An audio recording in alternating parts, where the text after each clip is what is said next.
बिस्मिल्लाहिर्रहमानिर्रहीम। अस्सलाम वालेकुम। आज मैं चना दाल पंजीरी रेसिपी शेयर करने जा रही हूँ जो कि विंटर स्पेशल रेसिपी है। बहुत हेल्दी, फ्लेवरफुल, झटपट बनने वाली रेसिपी है। इसके लिए मैंने 1 केजी देसी घी लिया। ये देसी घी में बहुत फ्लेवरफुल बनती है। उसमें मैंने चने की दाल का आटा शामिल किया। 1 केजी मैंने चने की दाल का आटा लिया और इसे अच्छी तरह भून लेंगे। 15 से 20 मिनट तक हमने लो टू मीडियम आंच पर भूनना। साथ साथ चम्मच हिलाते जाएं ताकि ये नीचे ना लगे। जितनी अच्छी इसकी बुनाई होगी इतनी ये फ्लेवरफुल बनेगी। अब इसमें 1 बाउल भरकर हमने चीनी का शामिल कर दिया और साथ साथ हम इसे तब तक भूनते रहेंगे जब तक ये डिज़ोल्व ना चीनी अच्छी तरह हो जाए।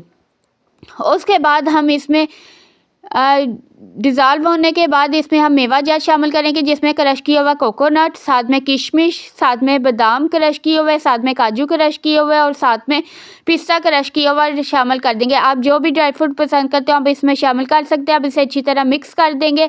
अब इसमें थोड़ा सा हम देसी घी और शामिल करेंगे ताकि ये अच्छे से मिक्स हो जाए और भुनाई कर लेंगे। भुनाई करने के बाद हमारी पंजीरी रेसिपी तैयार है। अब सर्विंग बाउल में शिफ्ट करेंगे और क्रश किए हुए मेवा जात को ऊपर से गार्निश कर देंगे। अगर आपने मेरी वीडियो को पसंद किया लाइक कीजिए, फैमिली फ्रेंड्स में शेयर कीजिए, कमेंट कीजिए, सब्सक्राइब कीजिए, फ्लेवर कीजिए। Thanks for watching.